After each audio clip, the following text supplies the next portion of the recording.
สวากขาโตเยนะภะคะวะตาธัมโมพระธรรมเป็นธรรมอันพระผู้มีพระภาคเจ้าพระองค์ใดตรัสไว้ดีแล้วสุปฏิปันโนยัสสะภะคะวะโตสาวกสังโฆพระสงฆ์สาวกของพระผู้มีพระภาคเจ้าพระองค์ใดปฏิบัติดีแล้วธัมมยังภคะวันตังสะธัมมังสะสังฆังอิเมหิสกาเลหิยะถาระหังอาโรปิเตหิอภิปูชยามาข้าพระเจ้าทั้งหลายขอบูชาอย่างยิ่งถึงพระผู้มีพระภาคเจ้าพระองค์นั้นพร้อมทั้งพระธรรมและพระสงฆ์ด้วยเครื่องสักการะทั้งหลายเหล่านี้อันยกขึ้นตามสมควรแล้วสาธุโนพันเตภควาสุจิราปรินิพุตโตปีข้าแต่พระองค์ผู้เจริญภาคเจ้าแม้ปรินิพพานนานแล้วทรงสร้างคุณอันสำเร็จประโยชน์ไว้แก่ข้าพระเจ้าทั้งหลายปัจฉิมาชนะตานุกรรมปมานาสาทรงมีพระหฤทัยอนุเคราะห์แก่พวกข้าพระเจ้าอันเป็นชนรุ่นหลังอิเมสกาเลทุกขตาปันนาการะภูเตปฏิปันหาตุขอพระผู้มีพระภาคเจ้าจงรับเครื่องสักการะอันเป็นบรรณาการของคนยากทั้งหลายเหล่านี้อัมหากังทีคารตังหิตายาสุขายาเพื่อประโยชน์และความสุขแก่ข้าพระเจ้าทั้งหลายตลอดกาลละนานเทอญพระหังสัมมาสัมพุทโธภะคะวาพระผู้มีพระภาคเจ้าเป็นพระอรหันต์ดับเพลิงกิเลสเพลิงทุกข์สิ้นเชิงตรัสรู้ชอบได้โดยพระองค์เองพุทธังภคะวันตังอภิวาเทมิข้าพระเจ้าอภิวาทพระผู้มีพระภาคเจ้าผู้รู้ผู้ตื่นผู้เบิกบานสวากขาโตภะคะวะตาธัมโม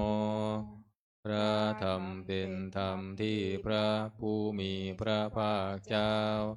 ตรัสไว้ดีแล้วธัมมังนามัสสามิ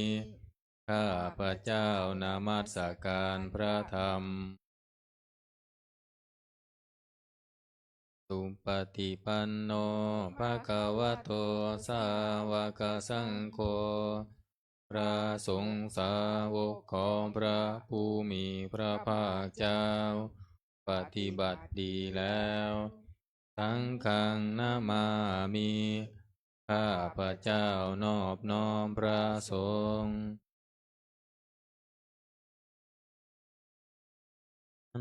ธรรมยังพุทธัสสะภะคะวะโต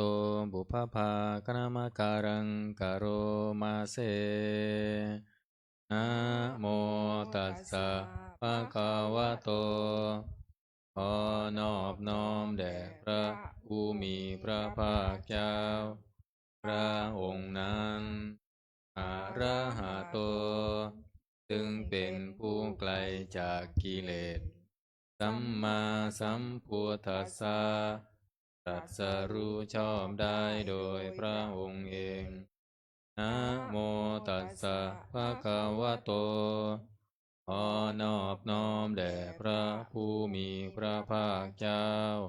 พระองค์นั้น อะระหะโตซึ่งเป็นผู้ไกลจากกิเลสสัมมาสัมพุทธัสสะตรัสรู้ชอบได้โดยพระองค์เองนะโมตัสสะภะคะวะโตขอนอบน้อมแด่พระผู้มีพระภาคเจ้า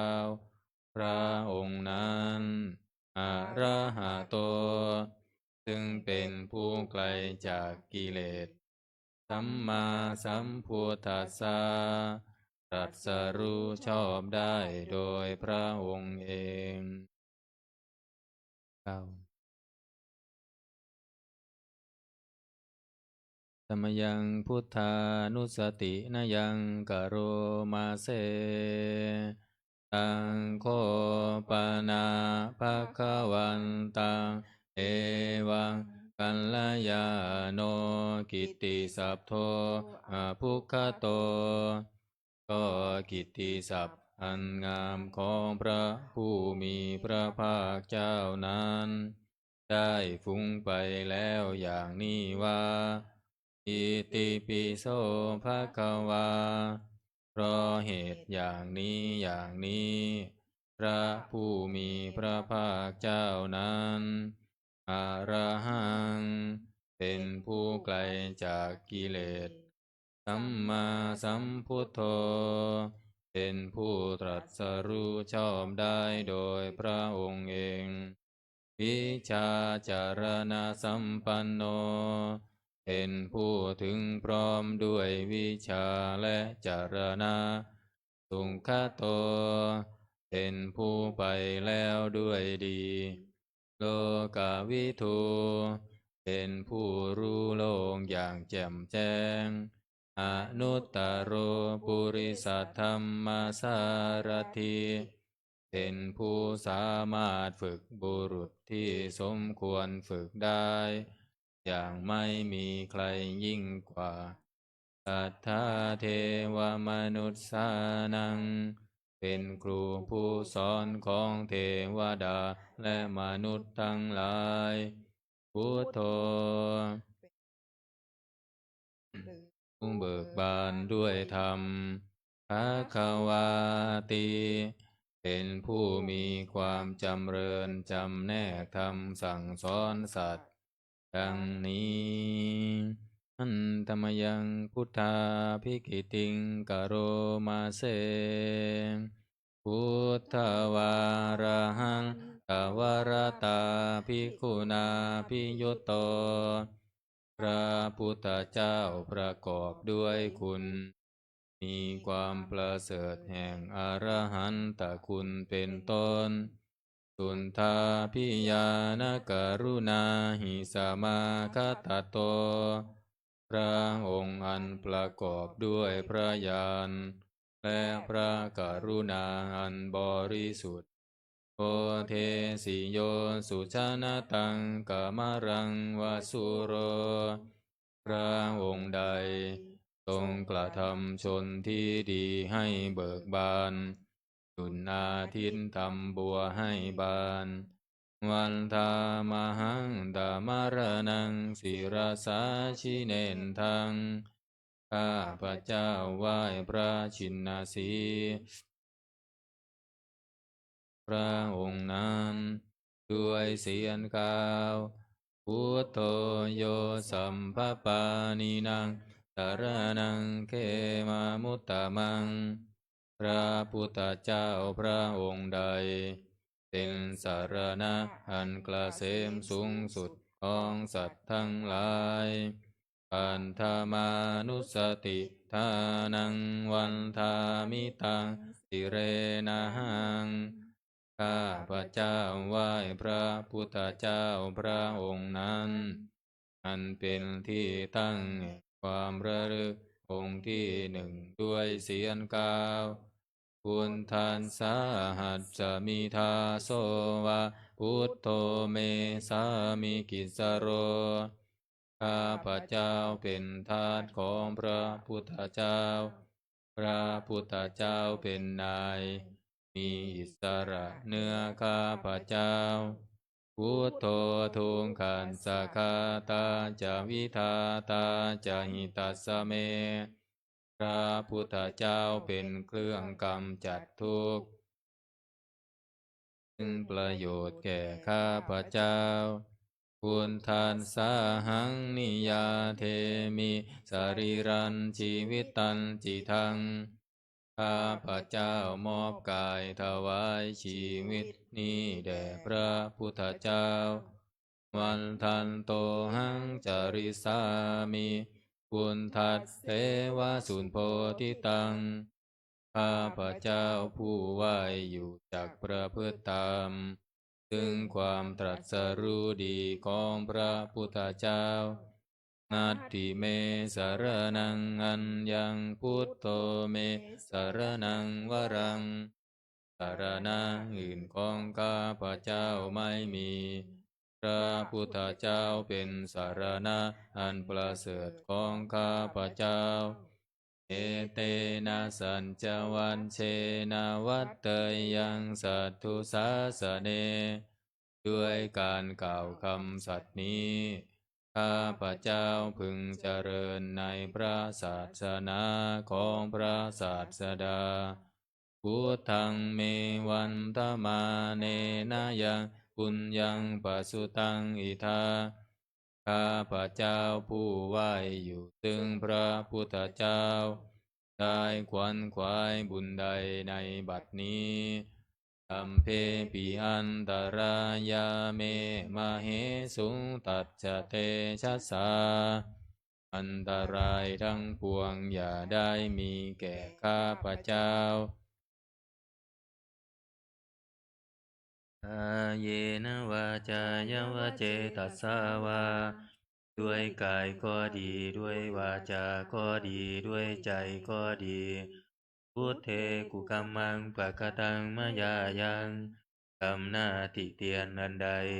ที่ข้าพเจ้ากระทำแล้วในพระพุทธเจ้าพุทโธปฏิคันหาตุอัจฉยันตังขอพระพุทธเจ้าจงงดซึ่งโทษล่วงเกินนาน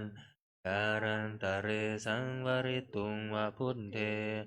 เพื่อการสำรวมระวังในพระพุทธเจ้าในการต่อไป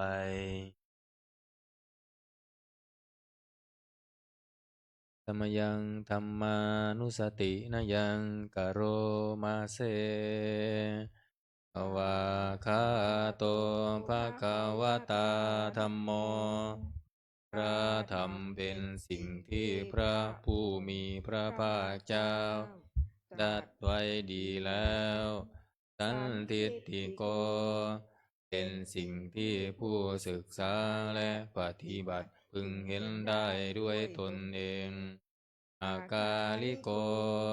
เป็นสิ่งที่ปฏิบัติได้และให้ผลได้ไม่จำกัดการเอหิปัสสิโกเป็นสิ่งที่ควรกล่าวกับผู้อื่นว่าท่านจงมาดูเถิดโอปานายิโกเป็นสิ่งที่ควรน้อมเข้ามาใส่ตัวปัญจตังเวทิตาโพวินโยหิติ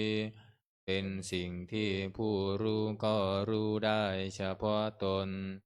ดังนี้อันธรรมยังธรรมาภิกิติงกโรมาเสสวาคาตาตาทิโกนาโยกาวาเสนาเสยโยพระธรรมเป็นสิ่งที่ประเสริฐด้วยความที่พระผู้มีพระภาคเจ้าตรัสไว้ดีแล้วเป็นต้นโยมัคคปังกัมปริยัตติวิโมกขเพโทเป็นธรรมอันจำแนกเป็นมรรคผลปริยัติและนิพพานธัมโมกุโลกัปปัตตนาตถาธาริธารีเป็นธรรมทรงไว้ซึ่งผู้ทรงธรรมจากการตกไปสู่โลกที่ชั่ววันธามหังตมหารังวรธรรมเมตัง ข้าพระเจ้าไหว้พระธรรมอันประเสริฐนั้นอันเป็นเครื่องขจัดเสียซึ่งความมืดธัมโมโยสัมภปานินังสารนังเขมามุตตะมังพระธรรมใดเป็นสารณะอันเกษมสูงสุดของสัตว์ทั้งหลายทุติยานุสติทานังวันทามิตังสิเรนะหังข้าพระเจ้าไหว้พระธรรมนั้นอันเป็นที่ตั้งแห่งความระลึกองค์ที่สองด้วยเสียงกล่าวธรรมัสสาหัสสมิทาโสวะธัมโมเมสามิกิสโรข้าพระเจ้าเป็นทาสของพระธรรมอิสระเนื้อข้าพระเจ้าธัมโมทุกขัสสะคาตาจะวิทาตาจะหิตัสสะเมพระธรรมเป็นเครื่องกำจัดทุกข์และทรงไว้ซึ่งประโยชน์ข้าพระเจ้าธรรมัสสาหังนิยาเทมิสรีรันชีวิตันจิทังข้าพระเจ้ามอบกายถวายชีวิตนี้แด่พระธรรมวันทันโตหังจาริสามิธรรมัสเสวะสุธรรมตังข้าพระเจ้าผู้ไหวอยู่จากประพฤติธรรมถึงความเป็นธรรมดีของพระธรรมนัตติเมสารนังอัญญังธัมโมเมสารนังวรังสารณะอื่นของข้าพระเจ้าไม่มีพระธรรมเป็นสารณะอันประเสริฐของข้าพระเจ้าเอเตนะสัญจวันเชนะวัตเตยังสัตตุสาสเนด้วยการกล่าวคำสัตย์นี้ข้าพระเจ้าพึงเจริญในพระศาสนาของพระศาสดาธัมมังเมวันตมาเนนะยังปุญญังปสุตังอิทาข้าพระเจ้าผู้ไหวอยู่ซึ่งพระธรรมได้ขวนขวายบุญใดในบัดนี้สัมเพปิอันดารายาเมมาเหสุงตัสสะเตชัสสาอันตรายดังปวงอย่าได้มีแก่ข้าพระเจ้าอาเยนวาจายาวเจตัสสาวาด้วยกายก็ดีด้วยวาจาก็ดีด้วยใจก็ดีธัมเมกุกัมมังปะกตังมายายังกรรมหน้าติเตียนอันใดที่ข้าพระเจ้ากระทำแล้วในพระธรรมธัมโมปฏิคันหาตัวอัจฉยันตังขอพระธรรมจงงดซึ่งโทษล่วงเกินนานๆการันตะเรสังวริตุงวธรรมเมเพื่อการสำรวมระวังในพระธรรมในการต่อไป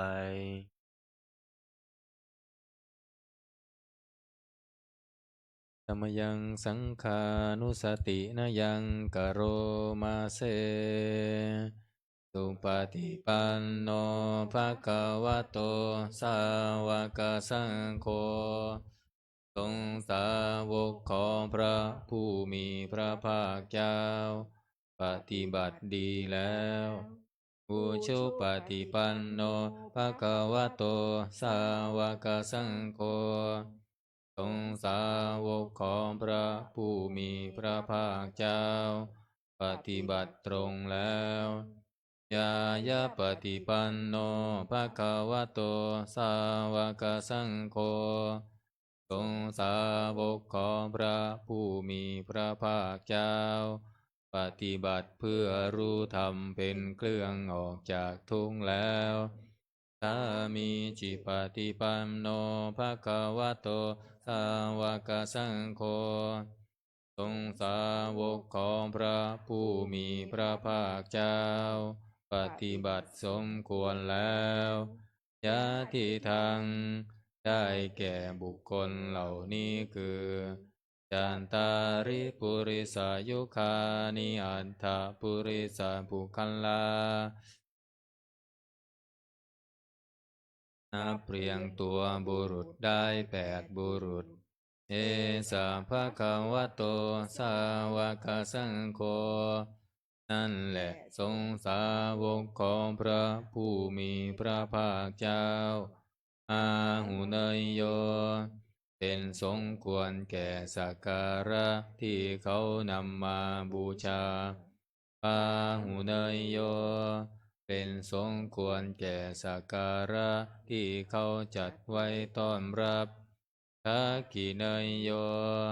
เป็นผู้ควรรับทักษิณาทานอัญชริกรณิโยเป็นผู้ที่บุคคลทั่วไปควรทำอัญชรีอนุตตรังปุญญเขตังโลกัสสติเป็นเนื้อนาบุญของโลกไม่มีนาบุญอื่นยิ่งกว่าดังนี้อันตมยังสังฆาภิกิติงกโรมาเส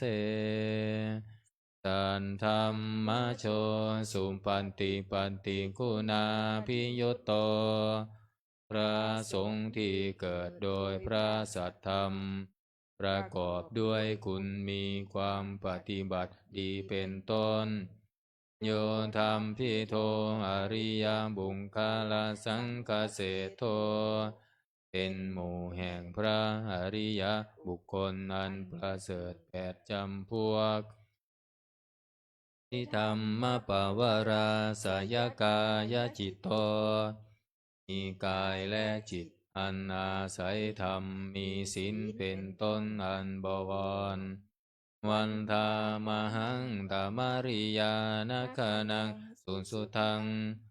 ข้าพระเจ้าไหว้หมู่แห่งพระอริยเจ้าเหล่านั้นอันบริสุทธิ์ด้วยดีสังโฆ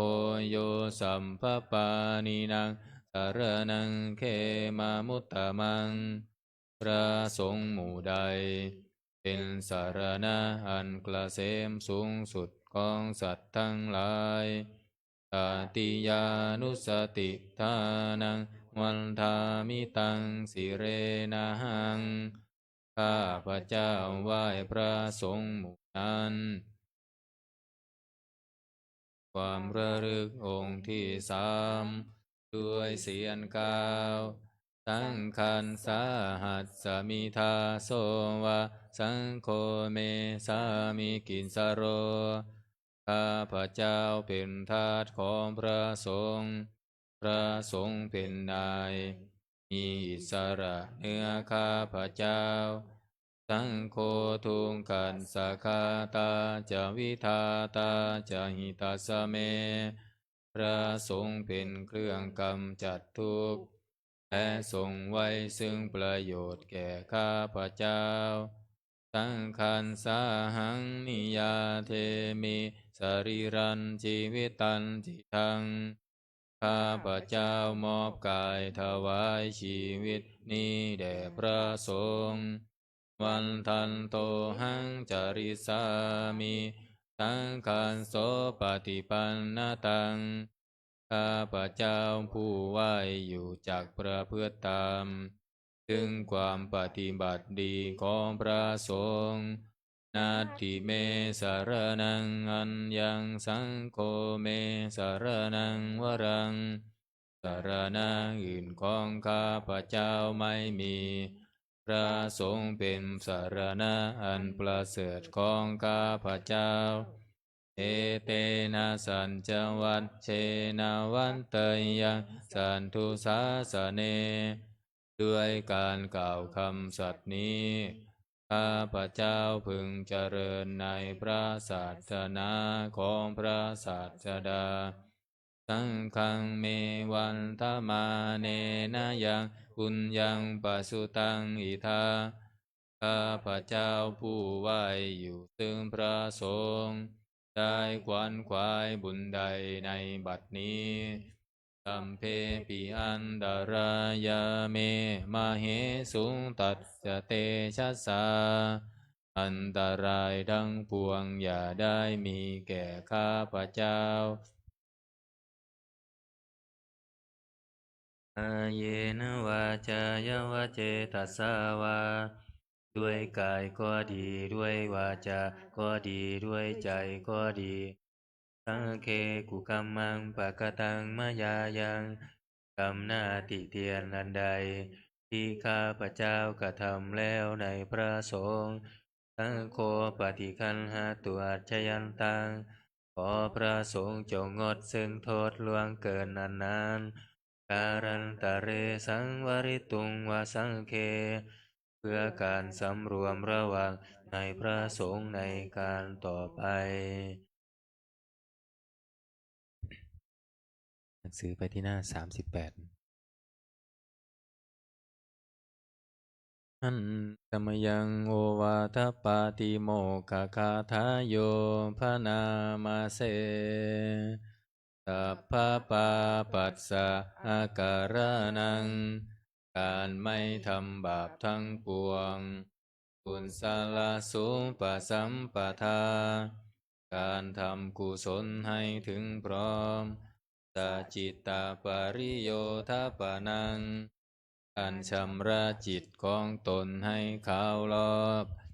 เอตังพุทธานาสาสนังทำ3อย่างนี้เป็นคำสั่งสอนของพระพุทธเจ้าทั้งหลายขันติปรมังตโปติติคาขันติคือความหมดกลั้นเป็นธรรมเครื่องเผากิเลสอย่างยิ่งนิพพานังปรมังวทันติพุทธาผู้รู้ทั้งหลายกล่าวพระนิพพานว่าเป็นธรรมอันยิ่งนาหิปภาชิโตปรูปคาตีผู้กำจัดสัตว์อื่นอยู่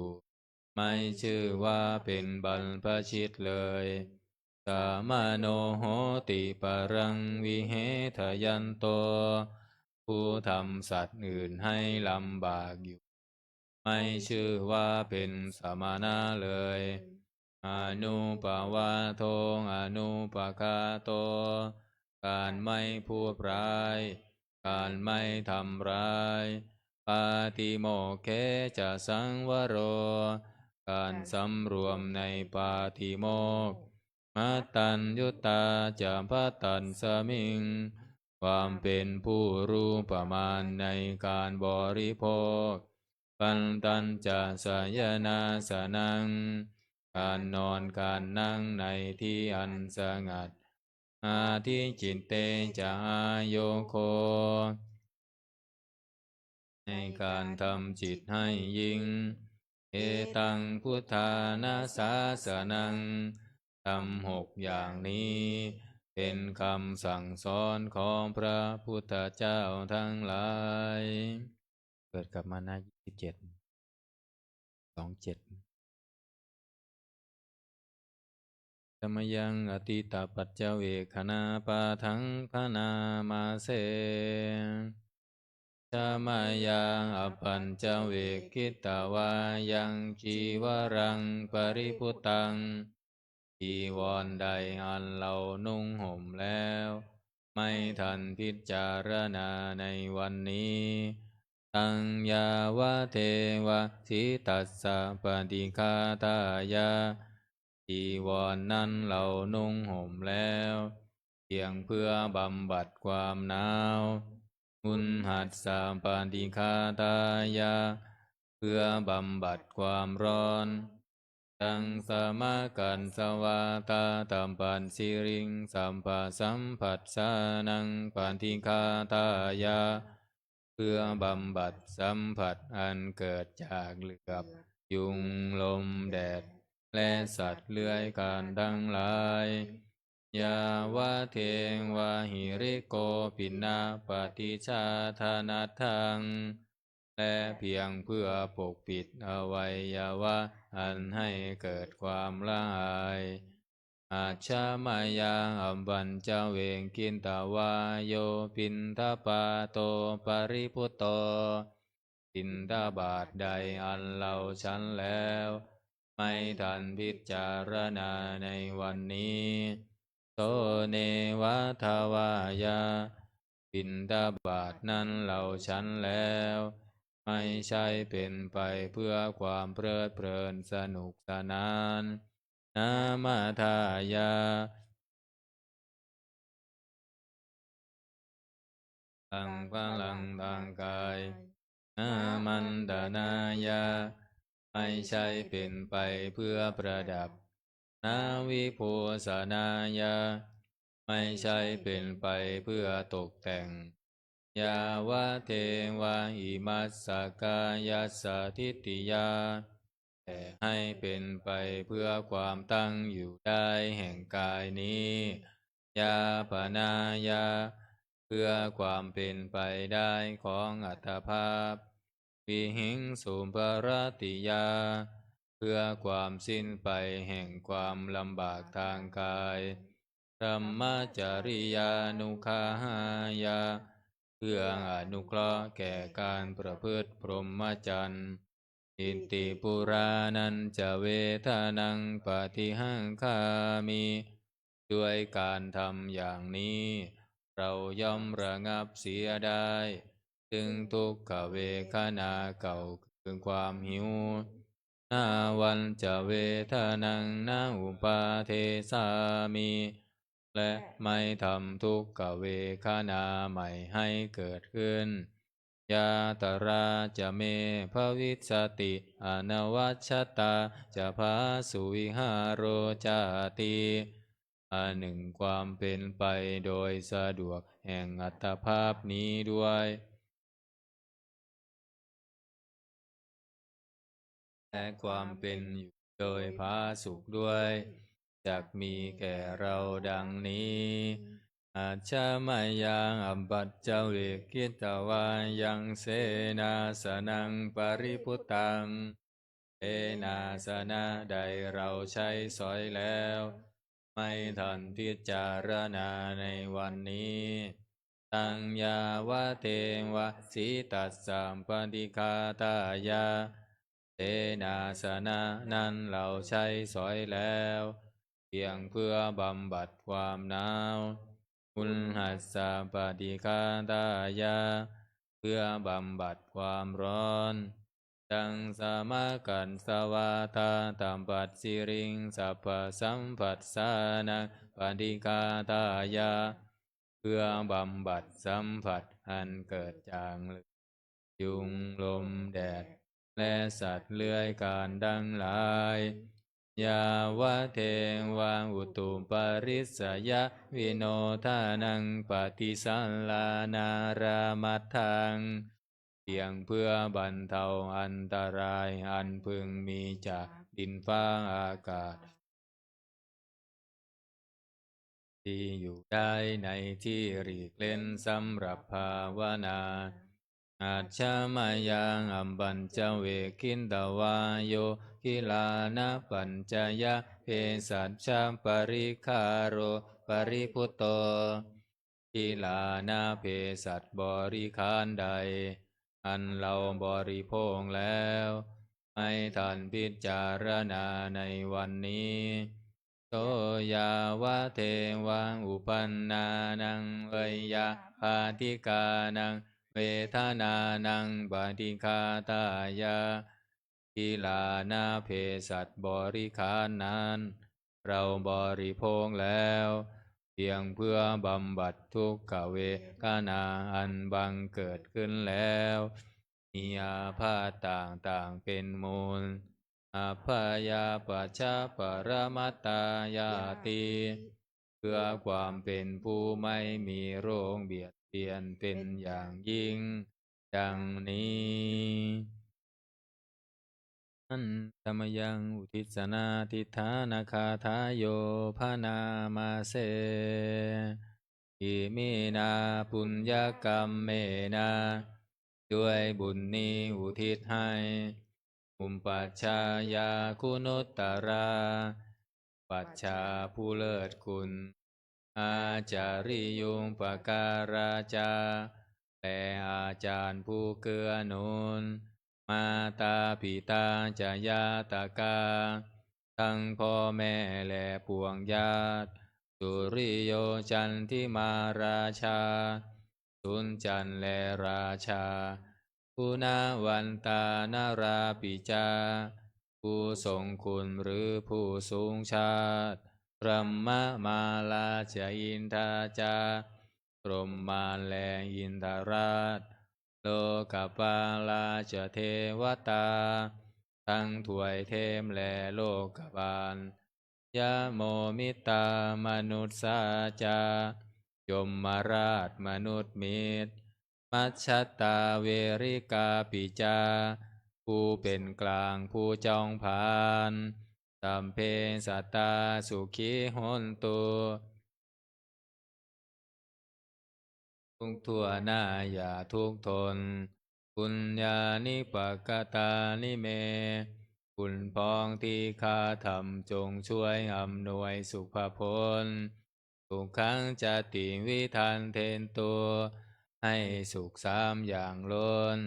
ติมปังปาเปงทาวโวมาตังให้รู้ถึงนิพพานพรันอิมินาปุญญกรรมเมนาด้วยบุญนี้ที่เราทำอิมินาอุทิเสนันจาแต่อุทิศให้ปวงสัตว์อิมปาหังสุรเพเจวาเราพันได้ซึ่งการตัดตัณหุปาทานเฉทนังตัวทันหาอุปาทานเยสันตาเนหินาธรรมาสิ่งชั่วในดวงใจยาวานิพพานโตมะมังกว่าเราจะถึงนิพพานนัสสันตุสัมภทานเยวามาลายสิ้นจากสันดานยันชาชาโตภะเวภะเวทุงทุงพรหมที่เราเกิดอุชุจิตตังสติปัญญามีจิตตรงและสติทั้งปัญญาอันประเสริฐสันเลโควิริยัมหินาพร้อมทั้งความเพียรเลิศมาราระพันตุโนกาสังโอกาสอย่าพึงมีแก่หมู่มารสิ้นทั้งหลายกาตุนจาวิริเยสุเมเป็นช่องประทุษลายทำลายล้างความเพียรจมพุทธาทิปาวโรนาโทพระพุทธผู้บวรนาถธัมโมนาโทวารุตตโมพระธรรมที่พึงอุดมนาโทปัจเจกพุทโธจาพระปัจเจกพุทธสมสังโฆนาโทตโรมะมังตมพระสงฆ์ที่พึงพยองเอโสตมานุภาเวนะด้วยอานุภาพนั้นมาโรงกาสังละพันตุมาขอหมู่มารอย่าได้ช่องทันสะปุญญานุภาเวนะด้วยเดชบุญทั้ง10ปองมาโรงกาสังละพันตุมาอย่าเปิดโอกาสแก่มารเถินสวดพระอภิธรรมหน้า122ถือมนต์พิธีเล่มเหลืองไปที่หน้า122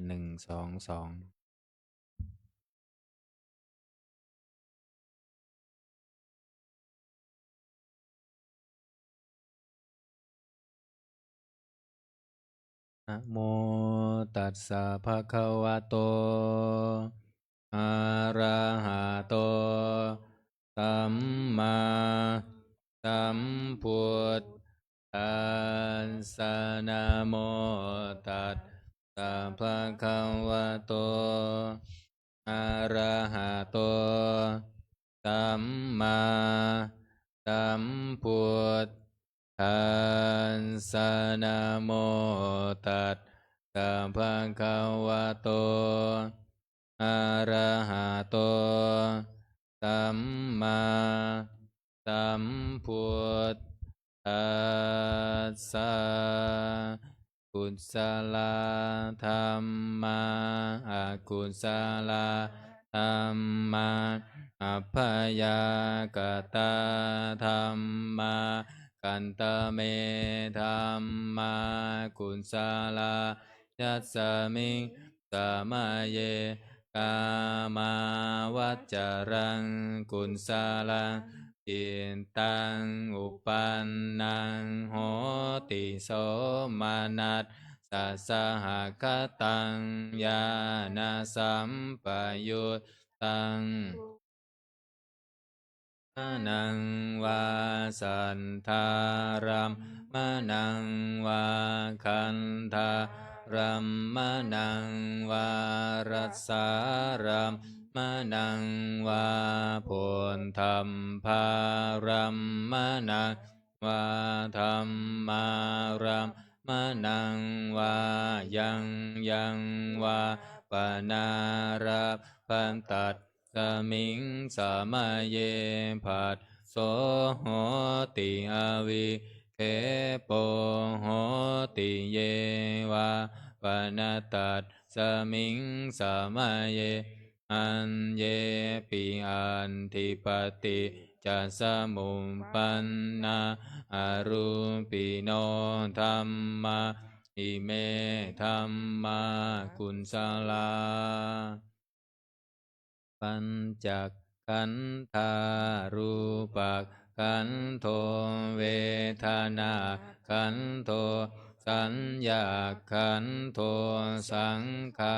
รักขันโทวิญญาณขันโทตัณฑกตโมรูปักขันโทยังจินจิรูปังอติตานา กตัมปัญจุปันนังอัญชันตังวาพาหินทาวาโอลาลิกังวาสุงคุมังวาหินังวาปณิตังวายังทุเรวาสันติเกวาตเทกัจฉังอภิสัญยุอินตวาอภิสังกิมปินตวาอายังวุญจติรูปักขันโท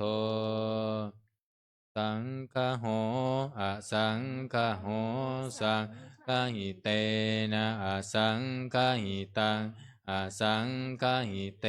นะสังฆหิตังสังฆหิเตนะสังฆหิตังอะสังฆหิเตนะอะสังฆหิตังสัมปโยโควิปโยโคสัมปยุตเตนะวิมปยุตตังวิมปยุตเตนะสัมปยุตตังอสังคหิตังทะปัญญัตติโย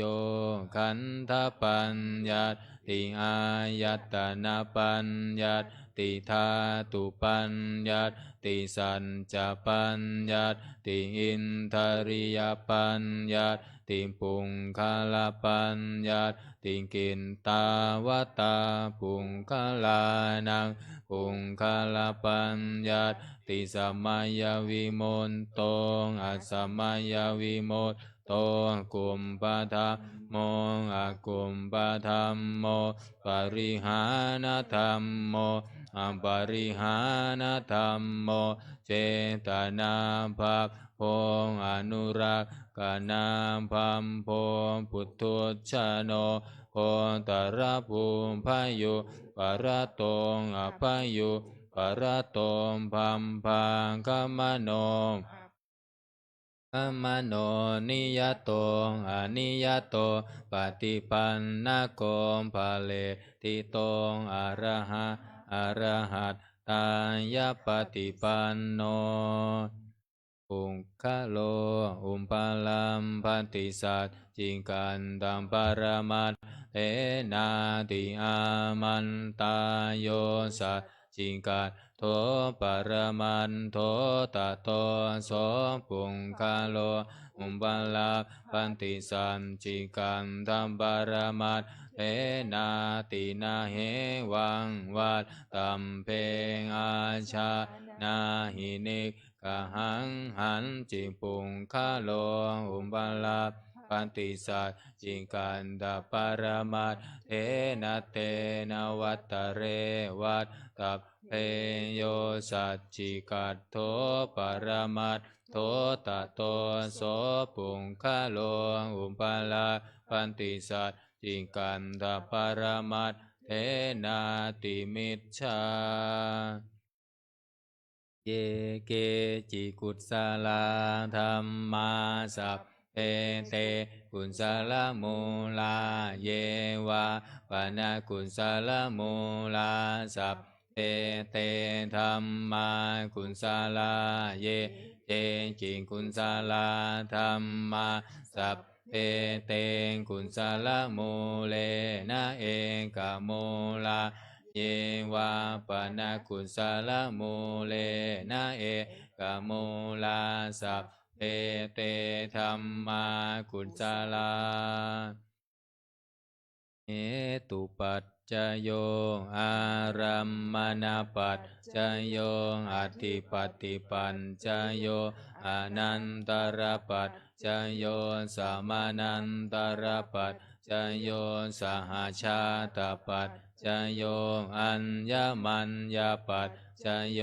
นิสสยปัจจโยอุปนิสสยปัญจโยปุเรชาตปัจจโยปัจฉาชาตปัญจโยอาเสวนาปัจจโยกัมมปัจจโยวิปากปัจจโยอาหารปัจจโยอินทริยปัจจโยชานะปัจจโยมัคคปัญจโยสัมปยุนตปัจจโยวิปยุตตปัญจโยอัตติปัจจโยนัตติปัญจโยวิคัตตปัจจโยอวิคัตตปัจจโยอนิจจาวัตตสังขาราอุปาทวยธรรมิโนอุมบัชชิตตวานิโรธชันติเตสังวูปัสสโมสุงโฆสัมเพสัตตามารันติจามาริงสุจามาริสะเลตาเทวาหังมาริสามินัตติเมเอตาสังสยโยอาจิรังวัตยังกายโยปัทธวิงอธิเสสติจุนโทอเปตวิญญาโนนิรัตถังวกริงกรังเปิดไปหน้า135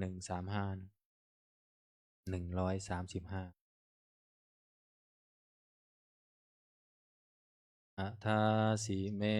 อากาสิเมยาติเมนตาสกขาจะเมเปตานังทากินังทันชาบุเพกตมนุษสรังนาหิรุณนังวาโสโกวายาวันยาปริเทวนานาตังเปตานามัตทายะเอวังตินทันติยาตโยงอายัญจะโคทาทินาทินนาสังคัมหิสุปฏิทิตาทิกรัตตังหิตายะสถานาโสอุปกะปฏิโสยาติธรรมโมจายังนิทัสสิโตเปตานะปุชาจักตาหุลาลาอาลันจะพิงคูนามนุปปทินนาตุมเหหิปุญญังปัสสุตังอนัมปะกันติภวันตุสัพพมังการังละกันตุสัพพเทวตาสัมปปุตตานุภาเวนัสสัทธาโสทิภวันตุเตภวันตุสัพพมังการังละกันตุสัพพเทวตาสัมปธรรมานุภาตุติภาวันตุเตภาวันตุสัพพมังคารังลักขันตุสัมปเทวตาสัพพสังฆาน อาเวนัสัทธาโสทิภาวันตุเตเราจะได้จิตตภาวนาสมาธิสักครู่แล้วแผ่เมตตาพร้อมกัน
คนเกิด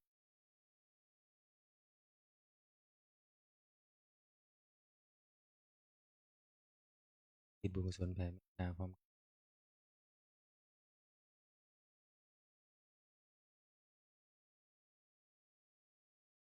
ทั้งตากรรมังมานะปัญจโยโหนตุโนนิจจังอิทังศีลากัมมังนิพพานะปัญจโยโหนตุโนนิจจังอิทังภาวนากัมมังนิพพานะปัญจโยโหนตุโนนิจจังยังกินจิกุลสารังกันตัมภะกัมมังสัพเพหิอัมเหหิกัตตังปุญญังโน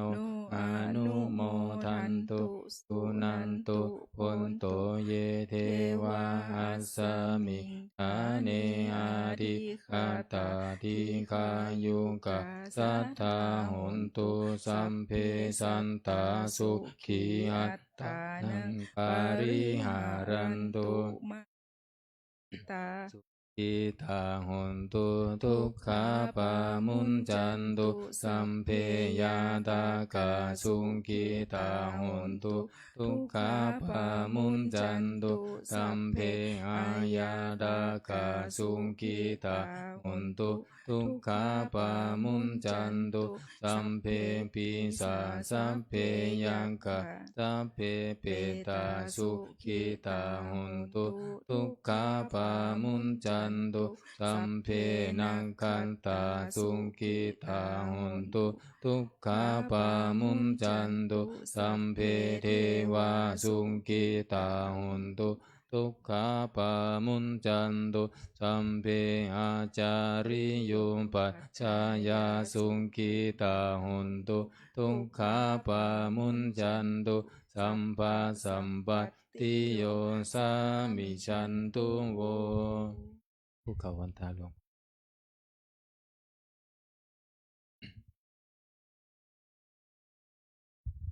วันทามิพุทธังสัพพะเมวะโทสังฆามะนะเมพันเตวันทามิธัมมังสัพพะเมวะโทสังฆามันทาเม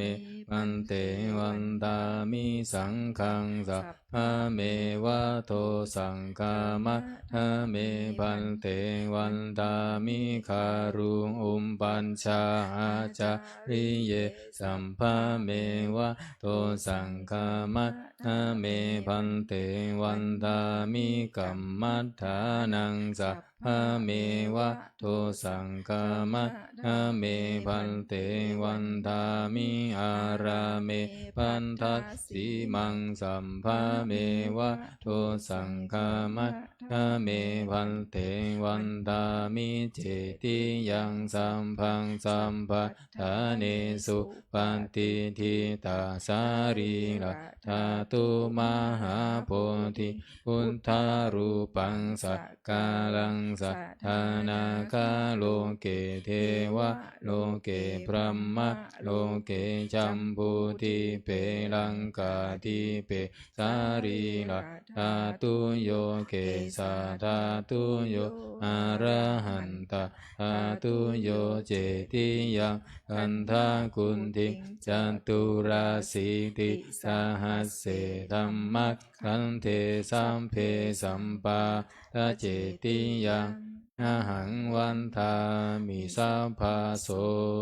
อัญชลีวันทาภิวาทอัญชลีวันทาภิวาทอัญชลีวันทาภิวาทอัญชลีวันทาอัญชลีก็มอบอาทุวันทามิพันเตสัพพังอัปปะราทังกามะนะเมพันเตมยากตังปุญญาสามินาอนุโมทิตพังสามินากตังปุญญังไมหะตาตพังสาธุสาธุอนุโมทามิวันทาปาชลี าชลีวันทาอภิวาทชลีวันทาอัญชลี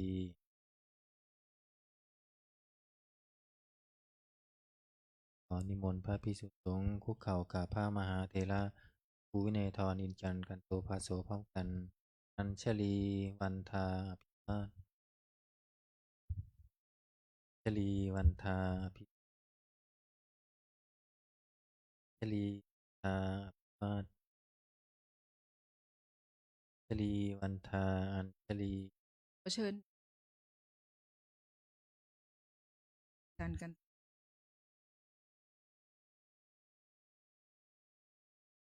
อัญชลีพิวาทอัญชลีพิวาทอัญพิวาทอัญชลี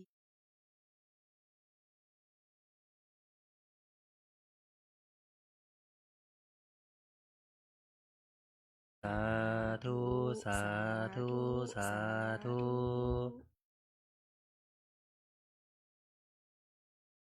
น่าด้วยนะ